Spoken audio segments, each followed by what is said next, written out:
ഇയ്യോബ് 14:7. ഒരു വൃക്ഷമായിരുന്നാൽ പ്രത്യാശയുണ്ട്, അതിനെ വെട്ടിയാൽ പിന്നെയും പൊട്ടിക്കിളിർക്കും, അത് ഇളംകൊമ്പുകൾ വിടരാതിരിക്കയില്ല. പ്രിയ സഹോദരങ്ങളെ, പരിസ്ഥിതി ദിനത്തിൽ ദൈവവചനം നമ്മെ പ്രകൃതിയിൽ ഒളിഞ്ഞിരിക്കുന്ന പ്രത്യാശയുടെ സന്ദേശത്തിലേക്ക് നയിക്കുന്നു. ഇയ്യോബ് ഒരു വൃക്ഷത്തെ ഉദാഹരണമായെടുത്ത് വെട്ടി മാറ്റപ്പെട്ടാലും അത് വീണ്ടും തിളിർത്ത് ജീവൻ പ്രാപിക്കുന്നതായി പറയുന്നു. ഇത് ദൈവം സൃഷ്ടിച്ച പ്രകൃതിയുടെ അത്ഭുതകരമായ പുനർജീവന ശക്തിയെ വെളിപ്പെടുത്തുന്നു.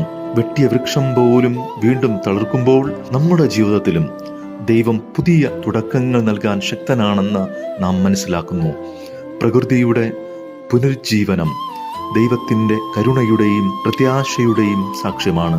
അതുകൊണ്ട് ഈ ദിനത്തിൽ പ്രകൃതിയെ സ്നേഹിച്ചുകൊണ്ട് ക്രൈസ്തവ ഉത്തരവാദിത്വം ഏറ്റെടുത്ത് മുന്നോട്ട് പോകുവാൻ ദൈവം സഹായിക്കട്ടെ. നമുക്ക് പ്രാർത്ഥിക്കാം. കർത്താവേ, ഞങ്ങളുടെ സൃഷ്ടിയെ സ്നേഹിക്കാനും സംരക്ഷിക്കാനും ഞങ്ങളെ പഠിപ്പിക്കണമേ. ഭൂമിയെ നല്ല കാര്യസ്ഥരായി പരിപാലിക്കുവാൻ ഞങ്ങൾക്ക് ജ്ഞാനവും ഉത്തരവാദിത്വ ബോധവും നൽകണമേ. ആമേൻ.